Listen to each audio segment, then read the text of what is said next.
سل بني إسرائيل كم آتيناهم من آية بينة ومن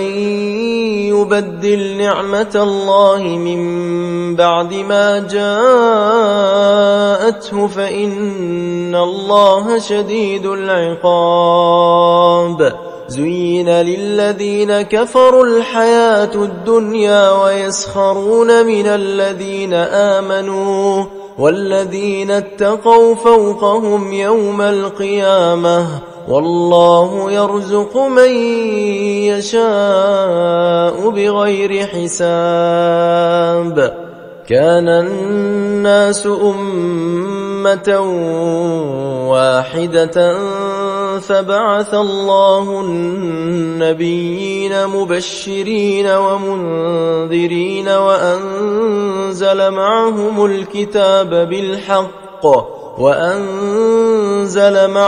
الكتاب بالحق ليحكم بين الناس فيما اختلفوا فيه وما اختلف فيه إلا الذين أوتوه من بعد ما جاءتهم البينات بغيا بينهم فهدى الله الذين آمنوا لما اختلفوا فيه من الحق بإذنه والله يهدي من يشاء إلى صراط مستقيم أم حسبتم أن تدخلوا الجنة ولما يأتكم مثل الذين خلوا من قبلكم مستهم البأساء والضراء وزلزلوا حتى يقول الرسول والذين آمنوا معه متى نصر الله ألا إن نصر الله قريب يسألونك ماذا ينفقون قل ما أنفقتم من خير فللوالدين والأقربين واليتامى والمساكين وابن السبيل وما تفعلوا من خير فإن الله به عليم كتب عليكم القتال وهو كره لكم وعسى أن تكرهوا شيئا وهو خير لكم وعسى أن تحبوا شيئا وهو شر لكم والله يعلم وأنتم لا تعلمون يسألونك عن الشهر الحرام قتال فيه قل قتال فيه كبير وصد عن سبيل الله وكفر به والمسجد الحرام وإخراج أهله منه أكبر عند الله والفتنة أكبر من القتل ولا يزالون يقاتلونكم حتى يردوكم عن دينكم إن استطاعوا ومن يرتدد منكم عن دينه فيمت وهو كافر فأولئك حبطت أعمالهم في الدنيا والآخرة وأولئك أصحاب النار هم فيها خالدون إن الذين آمنوا والذين هاجروا وجاهدوا في سبيل الله أولئك يرجون رحمة الله والله غفور رحيم يسألونك عن الخمر والميسر قل فيهما إثم كبير ومنافع للناس وإثمهما أكبر من نفعهما ويسألونك ماذا ينفقون قل العفو كذلك يبين الله لكم الآيات لعلكم تتفكرون في الدنيا والآخرة ويسألونك عن اليتامى قل إصلاح لهم خير وإن تخالطوهم فإخوانكم والله يعلم المفسد من المصلح ولو شاء الله لأعنتكم إن الله عزيز حكيم ولا تنكحوا المشركات حتى يؤمن ولأمة مؤمنة خير من مشركة ولو أعجبتكم ولا تنكحوا المشركين حتى يؤمنوا ولعبد مؤمن خير من مشرك ولو أعجبكم أولئك يدعون إلى النار والله يدعو إلى الجنة والمغفرة بإذنه ويبين آياته للناس لعلهم يتذكرون ويسألونك عن المحيض قل هو أذى فاعتزلوا النساء في المحيض ولا تقربوهن حتى يطهرن فإذا تطهرن فأتوهن من حيث أمركم الله إن الله يحب التوابين ويحب المتطهرين نساؤكم حرث لكم فأتوا حرثكم أنى شئتم وقدموا لأنفسكم واتقوا الله واعلموا أنكم ملاقوه وبشر المؤمنين ولا تجعلوا الله عرضة لأيمانكم أن تبروا وتتقوا وتصلحوا بين الناس والله سميع عليم لا يؤاخذكم الله باللغو في أيمانكم ولكن يؤاخذكم بما كسبت قلوبكم والله غفور حليم للذين يؤلون من نسائهم تربص 4 أشهر فإن فاءوا فإن الله غفور رحيم وإن عزموا الطلاق فإن الله سميع عليم والمطلقات يتربصن بأنفسهن 3 قروء ولا يحل لهن أن يكتمن ما خلق الله في أرحامهن إن كن يؤمن بالله واليوم الآخر وبعولتهن أحق بردهن في ذلك إن أرادوا إصلاحا ولهن مثل الذي عليهن بالمعروف وللرجال عليهن درجة والله عزيز حكيم الطلاق 2 فإمساك بمعروف أو تسريح بإحسان ولا يحل لكم أن تأخذوا مما آتيتموهن شيئا إلا أن يخافا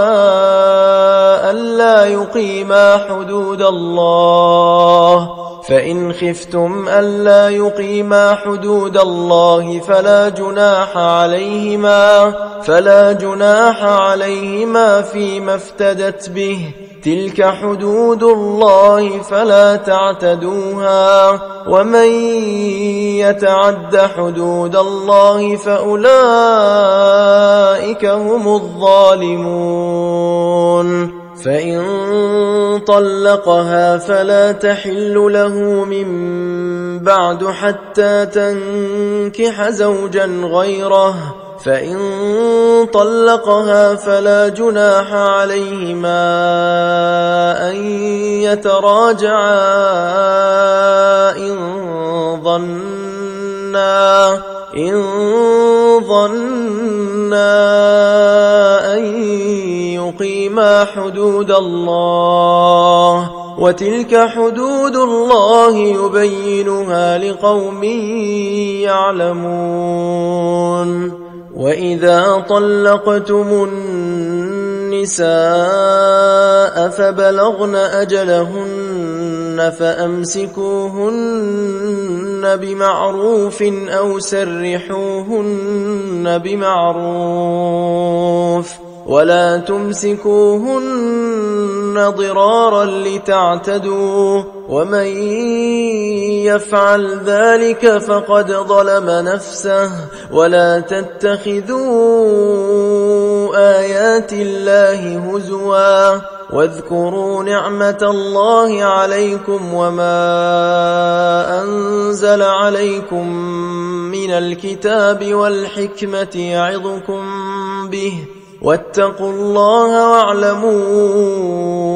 أن الله بكل شيء عليم. وإذا طلقتم النساء فبلغن أجلهن فلا تعضلوهن أن ينكحن أزواجهن إذا تراضوا بينهم بالمعروف، ذلك يوعظ به من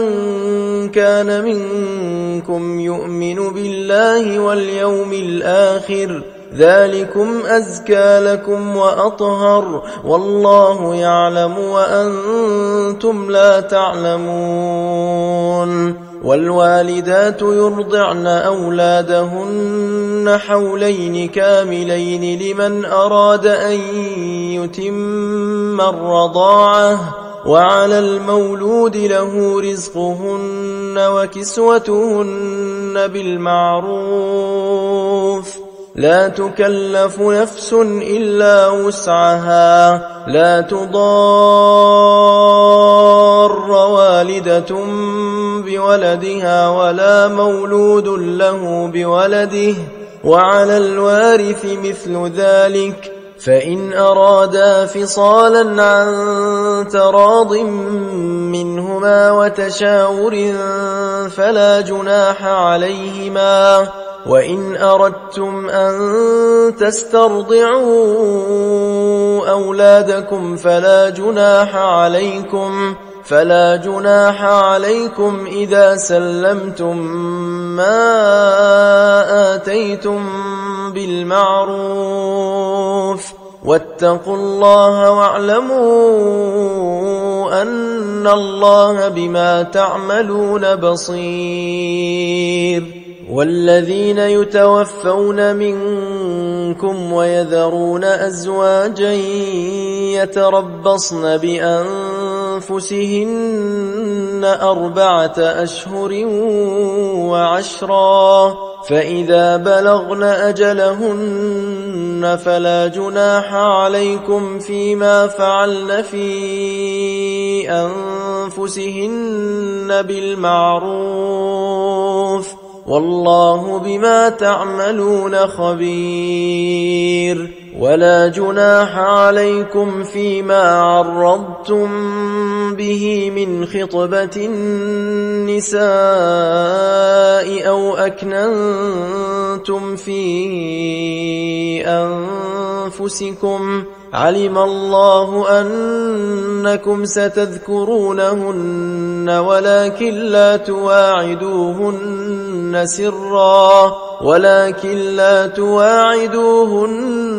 سرا إلا أن تقولوا قولا معروفا ولا تعزموا عقدة النكاح حتى يبلغ الكتاب أجله واعلموا أن الله يعلم ما في أنفسكم فاحذروه واعلموا أن الله غفور حليم لا جناح عليكم إن طلقتم النساء ما لم تمسوهن أو تفرضوا لهن فريضة ومتعوهن على الموسع قدره وعلى المقتر قدره متاعا بالمعروف حقا على المحسنين وإن طلقتموهن من قبل أن تمسوهن وقد فرضتم لهن فريضة فنصف ما فرضتم إلا أن يعفون أو يعفو الذي بيده عقدة النكاح وأن تعفوا أقرب للتقوى ولا تنسوا الفضل بينكم إن الله بما تعملون بصير حافظوا على الصلوات والصلاة الوسطى وقوموا لله قانتين فإن خفتم فرجالا أو ركبانا فإذا أمنتم فاذكروا الله كما علمكم ما لم تكونوا تعلمون والذين يتوفون منكم ويذرون أزواجا وصية لأزواجهم متاعا إلى الحول غير إخراج فإن خرجن فلا جناح عليكم فيما فعلن في أنفسهن من معروف والله عزيز حكيم وللمطلقات متاع بالمعروف حقا على المتقين كذلك يبين الله لكم آياته لعلكم تعقلون ألم تر إلى الذين خرجوا من ديارهم وهم ألوف حذر الموت فقال لهم الله موتوا ثم أحياهم إن الله لذو فضل على الناس ولكن أكثر الناس لا يشكرون وقاتلوا في سبيل الله واعلموا أن الله سميع عليم من ذا الذي يقرض الله قرضا حسنا فيضاعفه له أضعافا كثيرة والله يقبض ويبسط وإليه ترجعون ألم تر إلى الملأ من بني إسرائيل من بعد موسى إذ قالوا لنبي له مبعث لنا ملكا نقاتل في سبيل الله قال هل عسيتم إن كتب عليكم القتال ألا تقاتلوا قالوا وما لنا ألا نقاتل في سبيل الله وقد أخرجنا من ديارنا وأبنائنا فلما كتب عليهم القتال تولوا إلا قليلا منهم والله عليم بالظالمين. وقال لهم نبيهم إن الله قد بعث لكم طالوت ملكا قالوا أنى يكون له الملك علينا ونحن أحق بالملك منه ولم يؤت سعة من المال قال إن الله اصطفاه عليكم وزاده بسطة في العلم والجسم والله يؤتي ملكه من يشاء والله واسع عليم. وقال لهم نبيهم إن آية ملكه أن يأتيكم التابوت فيه سكينة من ربكم وبقية مما ترك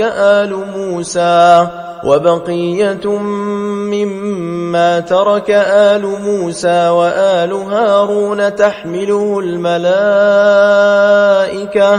إن في ذلك لآية لكم إن كنتم مؤمنين. فلما فصل طالوت بالجنود قال إن الله مبتليكم بنهر فمن شرب منه فليس مني ومن لم يطعمه فإنه مني إلا من اغترف غرفة بيده فشربوا منه إلا قليلا منهم فلما جاوزه هو والذين آمنوا معه قالوا لا طاقة لنا اليوم بجالوت وجنوده قال الذين يظنون أنهم ملاقو الله كم من فئة قليلة غلبت فئة كثيرة بإذن الله والله مع الصابرين. ولما برزوا لجالوت وجنوده قالوا ربنا أفرغ علينا صبرا وثبت أقدامنا وانصرنا على القوم الكافرين. فهزموهم بإذن الله وقتل داود جالوت وآتاه الله الملك والحكمة وعلمه مما يشاء ولولا دفع الله الناس بعضهم ببعض لفسدت الأرض ولكن الله ذو فضل على العالمين. تلك آيات الله نتلوها عليك بالحق وإنك لمن المرسلين.